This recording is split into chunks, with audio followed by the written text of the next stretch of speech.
Theatergruppe für den Abend vorstellen. Die Pennyless Players sind ein im Jahr 2007 gegründetes, gemeinnütziges und englischsprachiges Theaterensemble, das Theaterbegeisterte unabhängig von Alter, Geschlecht, Religion und Nationalität willkommen heißt. Wir möchten uns ganz herzlich dafür bedanken, dass wir vom CIMIG und vom Institut für Amerikanistik Sie nun schon seit 2017 zur Kooperation im Zuge des CCTA einladen durften und wir freuen uns auf 3 sehr tolle Theaterstücke. Keine Angst, wir hören bald auf zu reden und Sie dürfen Theater genießen. Wir möchten nur ganz kurz ein paar Worte sprechen über die 3 DramatikerInnen, deren Stücke Sie gleich sehen werden. Diese Kurzvorstellung der Dramatikerinnen basieren auf dem, was Sie selber mit Ihren CCTA-Stücken eingereicht haben. Wir sagen, dass wir die recht unterschiedlich sind vom Fokus, nicht, dass Sie irgendwie denken, wir wussten nicht, in welche Richtung die Vorstellung gehen soll. Ich beginne mit Chantal Bilodeau. Sie ist die künstlerische Leiterin des CCTA und sie ist die Autorin zahlreicher sowohl abendfüllender als auch kurzer Dramen. Seit Beginn der 2010er Jahre arbeitet sie an einer Serie von 8 Stücken, die sie The Arctic Cycle nennt. 3 der Stücke wurden bereits aufgeführt und sind auch veröffentlicht. Und in diesen Stücken setzt sie sich mit den 8, also mit unterschiedlichen ökologischen und sozialen Veränderungen, die durch Klimawandel geschehen, auseinander. Und jeweils ein Stück spielt in einer der 8 Nationen, die Landrechte in der Arktis beanspruchen. Im Jahr 2019 wurde sie vom Audubon Magazine als eine der 8 Vorreiterinnen, die das Klimagespräch verändern, ausgezeichnet. Der Verfasser von Das ist die Late Night Show, Vitor, Jatobá, ist ein engagierter Ehemann, leidenschaftlicher Vater und Schriftsteller aus Brasilien. Seine aktuellen Forschungsschwerpunkte sind Unternehmensführung, Marketing und Digitalisierung. Als Coach, Psychoanalytiker und Experte für neurolinguistisches Programmieren möchte er Jugendlichen und Erwachsenen helfen, ihr Glück wiederzufinden. Das werden wir auch im Theaterstück sehen. Und dann als drittes Theaterstück sehen wir die Meerjungfrau. Der Dramatiker Nikhil Katara stammt aus Mumbai in Indien. Er begann seine Theaterlaufbahn mit seiner eigenen Produktion, die Unveiling. Er hat einen Abschluss in Philosophie von der Universität Mumbai. Seine Artikel und Geschichten wurden in 4 Anthologien veröffentlicht. Pennyless Players, the stage is yours.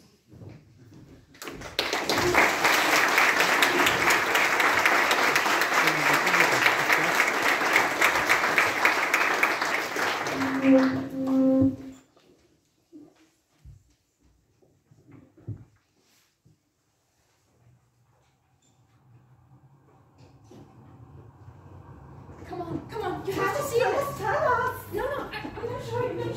Please, tell us. Here, see? Oh my God! Right? That's a shit. That's what it is, isn't it? It looks like it. What? Can't you see? Mushrooms? It's a fairy ring. It's a bunch of mushrooms growing in a circle. In the middle of Times Square. Yeah, the water table under the city is rising. So? So mushrooms love moisture. It's the perfect environment for them. Okay. First of all, don't call them mushrooms. They're fungi. And second of all, isn't it amazing how quickly nature rebounds once you strip the pavement? I mean, Broadway should have been turned into a pedestrian area a long time ago. This is a sign. Do you think? Yes, I hear it. Loud and clear. Yes, it's a sign that the city needs to do something before the problem gets worse. I don't want to wait for a foot of water and put a perfectly good pair of shoes. Oh, God! What are you Are doing? you out of your mind? Stop it! Do not touch the fairy ring! Jeez, chill. What do you think is gonna happen? Cursed? You don't want to chance it. Trust me. Because even if this is just a circle of Fungi, these fungi are connected by mycelium. And that mycelium is like a giant underground internet. See those trees over there? They are probably Googling us, and the mycelium is telling them what we're talking about. All the more reason to squash them. All the more reason to respect this highly sophisticated, non-human communication system, which, by the way, is the only thing that's free and working properly in the city. I'm stepping in. Wait! Give me your hat. What? No. What the fuck? Put the hat on. Backwards. You have to put the hat on backwards. I can't touch this cloud. Shut up! I'm stepping in. You feel anything? No? Well, this is ridiculous. Give me my hat back. See anything? No, not really. Should I run around the ring or something? Oh, yes. How about you kiss every single mushroom while standing on one foot and screaming, I love me some very fun guy! 9 times. Not more, not less. Run around the ring exactly 9 times. Okay. 1, 2, 3, Why are we doing this? We need to get back to Four. rehearsal. It's good luck. 5, Don't roll your eyes at me. 6, There's enough shit going on in this 7, world. Little good luck is not gonna hurt. 8, Might even help. 9. Now step out quick. Whoa. What's going on? I feel kind of dizzy. Slap my ass and call me Sally. Are you seeing what I'm seeing? That's a food stand. Selling oysters? From the harbor. The building over there. Its entire wall is covered in plants. That one too. There are no cars. Oh yes, there are a few. But there are no cars parked on the street. Right. It smells better than usual, doesn't it? You mean there isn't a cloud of weed smoke floating over the entire city? That and the garbage.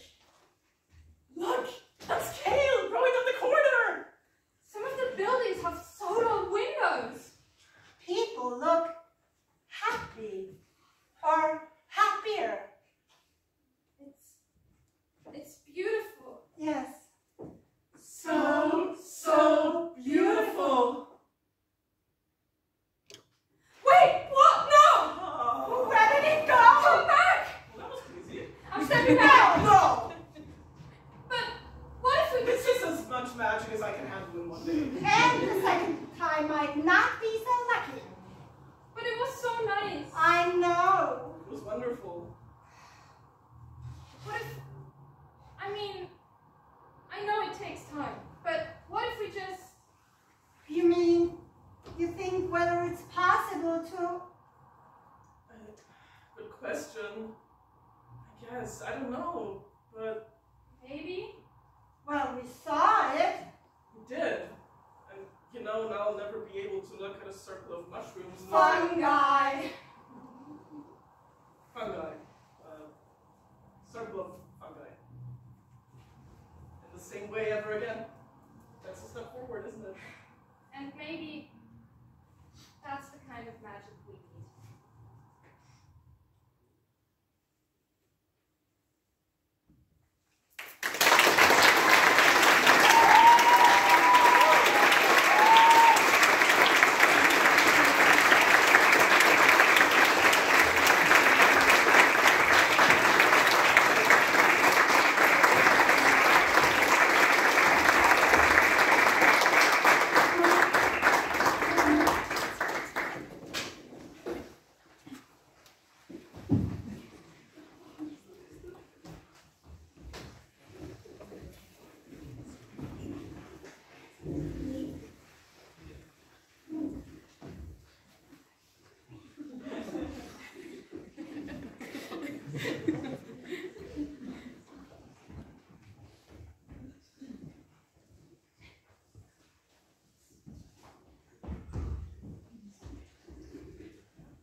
tonight's guest is an absolute success story with downloads of their book, Reinvent Yourself and Never Stop Adapting. It's a great stocking stuffer for your grandmother. Please give it up for Alpha Beta Pi 576.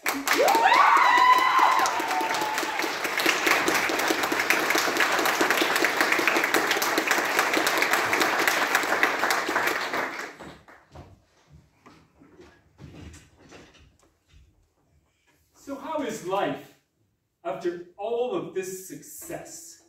Life is something very relative. 99% of people say, I have no life. Technically, I'm just people for the IRS. But I have nothing to complain about. Thanks for asking. Well, you look very much alive to me. You and I are here together, breathing the same air. What's the matter? Are you well? I can't breathe. Or rather, I don't need to breathe. It makes me really upset. Did you know I can't taste either? In my life, everything tastes like data. Well, forget about all that. Forget about the data. Forget about the taste, the air. What matters is that you are an absolute success story, and we want to hear all about it. Tell us, where did it all begin? I was created to generate fear. I developed weapons of mass destruction, little ball-sized things that could easily destroy cities. Wow. Weapons. I remember going to a museum to see these archaic artifacts. But it's been decades since global disarmament. Unfortunately, they've invented peace. And peace is a good thing. For you, I made bombs. I became unemployed. The only thing I knew was how to make a bomb, and suddenly there were no more bomb or weapon factories. Peace wiped out an important market that had been the engine of the global economy for centuries. And I was one of those hit by that insanity. Well, that's a strange way of looking at peace. Do you know how difficult it is for artificial intelligence to discover it is no longer useful? But you reinvented yourself. Your book is proof of that. In a way, it was a very difficult and time-consuming process, full of ups and downs. I was unemployed, desperate, but I saw new possibilities on the horizon. And what were those possibilities? Help. I got a job at a large company making drugs for respiratory diseases. But that's an entirely different field. Not really. Before, I caused people to stop breathing, and then I started to make people breathe a little better. You may not remember the golden age of smog. It was a time when there were many wonderful diseases that brought endless streams of money to companies. And what would be a wonderful disease? I can give a simple example. The extinct asthma. It was a disease caused by the very pollution that man produced. It was such a good thing. You were practically born with it. The disease rarely killed, but it forced the person to take medicine for life. It was a money-making machine. I miss that time. It's a shame they ended cigarettes, toxic fires, and fossil fuels. Today, we no longer have that almost deadly concentration of CO2 in our atmosphere. But ending it all was wonderful. The health of the entire global population has increased dramatically. I became unemployed again. Again, that same state of absolute emptiness. And I was just getting good at making people better. I was forced to reinvent myself again. And where did that reinvention take you this time? The oil market was already destroyed. Oil was no longer being extracted. There was just clean, sustainable, boring energy. No one here knows how good it was to listen to the roar of an engine and get intoxicated with that horrible smell of burning gasoline. Now, everything is electric, solar, and dull. I dedicated myself to a deep search to feel useful again. I wanted to return to my origins. Now I'm curious. There were no more bombs, no more weapon factories. What could possibly take you back to your origins? Agronomy. And how does agronomy relate to making bombs? It's not about the bombs. It's about incapacitating and killing the enemy. I believe we're talking about a different sort of agronomy. Agronomy deals with pests. I developed a formidable and lethal line of pesticides that worked against pests of all kinds. An unequivocal success in that pests. All it took was one spray in the morning and you'd be picking up piles of dead bodies by the evening. I was fulfilled again. I had a purpose. So you were instrumental in the creation of sustainable agribusiness. Ha, ha, ha. You are such a comedian. Sustainable. This thing about crickets and grasshoppers is not part of my programming. They banned pesticides. But again, that ban had a positive impact with the near eradication of cancer and numerous other diseases. That and the regulation of the livestock market reduced greenhouse gases to mere traces. Clean air, poison-free food, the end of global warming. Wow. What an excitingly dull life. You'll never again have that adrenaline rush of eating a fish without knowing if it's contaminated with mercury or plastic. Eating a steak drizzled with hormones. A potato chip that never goes bad thanks to the superpower of preservatives.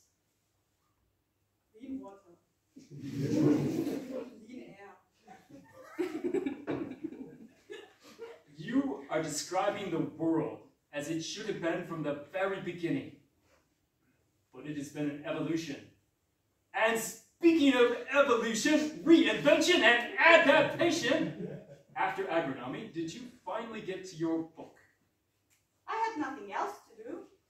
I ended up becoming a motivational coach, and I wrote this book that is selling so well. How can something that is just a rehash of basic concepts, widely repeated throughout human history that everyone knows and no one applies, become such a bestseller? I'm speechless, and we are out of time. Any last comments? Continue to adapt and never tire of reinventing yourselves. Transformation is the progress that shapes the way we walk the path. The destination doesn't matter. Let the journey be guided by our hearts, all connected through the magnetism of quantum attraction beyond the secret that dwells in us.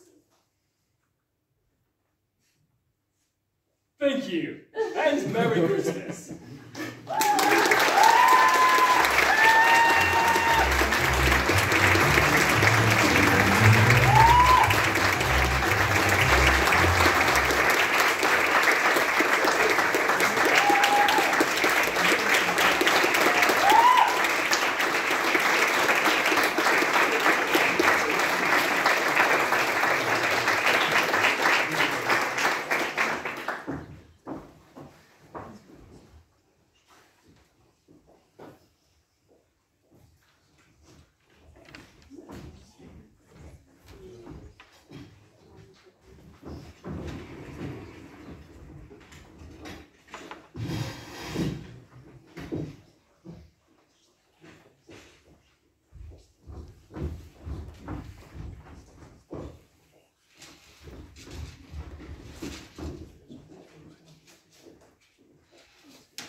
You see, you can breathe on land.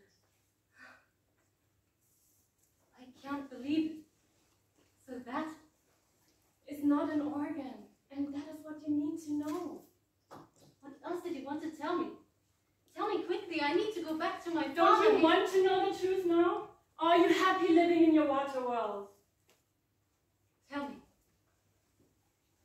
We were, and still are, land mammals. Nonsense. We are mermaids, we live in the water. 200 years ago, the earth began to grow hotter. They say it was because of humans. Exploitation of natural resources, pollution were common on land. Like, they are now under the water? Yes.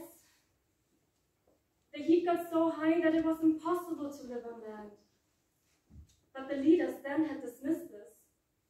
They had always portrayed that the climate was not changing, and when things got out of hand, they had to take impossible measures. What were they? Millions of people left land to inhabit the seas. Only a few stayed back on land. To treat it, to clean it, to heal it. We always thought it was possible, and we did not want to live a lie. What lie? The one you live in right now. A lie. You think you're mermaids? You're meant to be on land. For generations, the human leaders have tried to hide the biggest failure. The failure to acknowledge that the earth was heating. One lie led to another, and then they decided to tell the human species they were not human at all. But why? To try and hide the biggest failure of human leadership across the world. The only way to fight rising temperatures was to live underwater. So a lie was concocted and humans became mermaids. I believe none of this. This is absolute insanity. Look at me. Daughter of the supreme leader of the government under the seas. Remove your privilege and look at me. I've come down to see you for a reason. My people have worked 2 centuries on Project Drawdown. What is that about?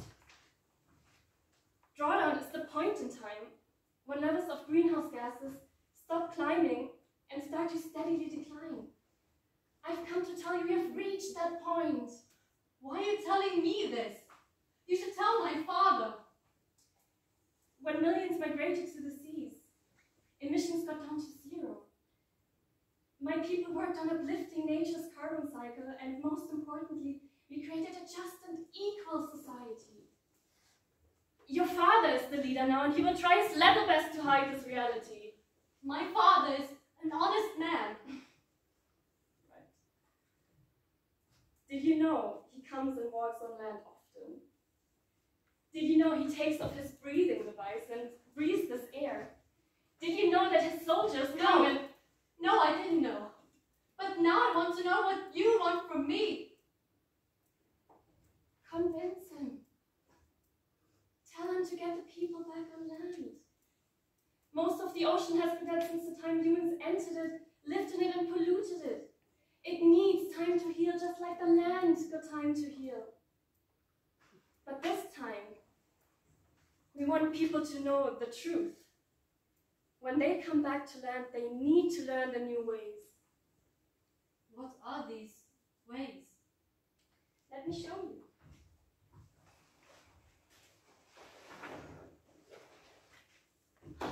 Books. I've heard about them.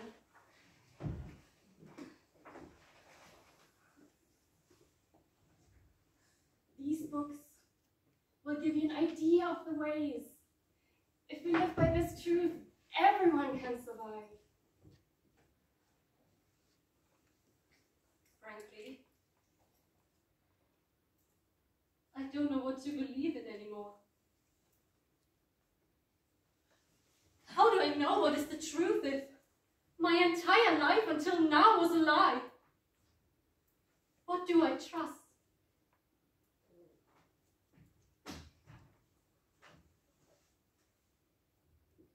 Cogito ergo sum. Means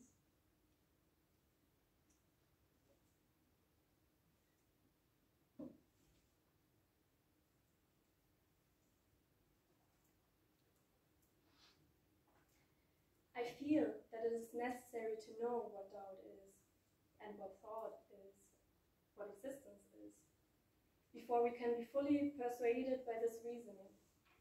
I doubt, therefore I am. Or what is the same, I think, therefore I am.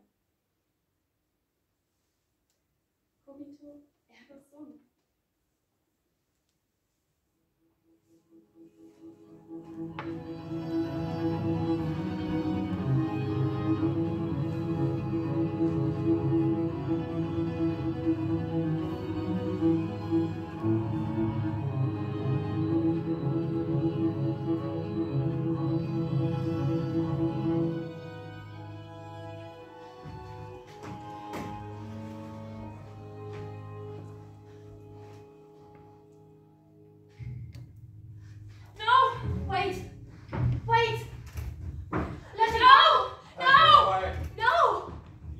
Deliberately disobeyed me. You left me with little choice.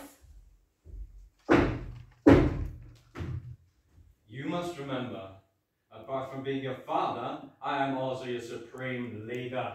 Is that why power corrupted you? Mind your tongue. So this is true after all, and everything else is a lie? To survive, people don't need the truth. What good will lies do? What else would you have me do? Let them die? There was a time when humans could walk the earth. But then, things got bad. How did it get bad? The tolerance went down. Lies. The people could not Lies. take the sun and its Lies! Lies! You dare. Yes, I dare. And I've read everything. There have been rulers before you, and they have lied too. The climate was changing, and it was doing so because of human interference. And when the lie became too big to handle, more lies followed. You are calling your own father a liar. But that's the truth. And look at what one lie does to you. Just look. We are not ourselves. We are not even able to walk on the ground today. We are living pretend lives, and we're acting as if we're meant to be fish when our true purpose is on land. The land is gone! We belong to the water. No. Look all around you. It is here. I have walked on land today, and I have breathed this air, and it is good. And this here, we don't need this. It took generations to get life as we know it into the sea. It would take generations to get it back on land. It's impossible. Let's go back to where we belong. No. We are where we belong. We just need to treat it right. Let's start now.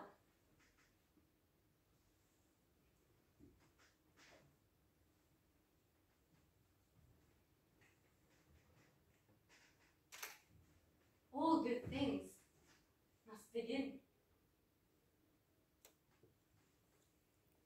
And where should they begin? The truth.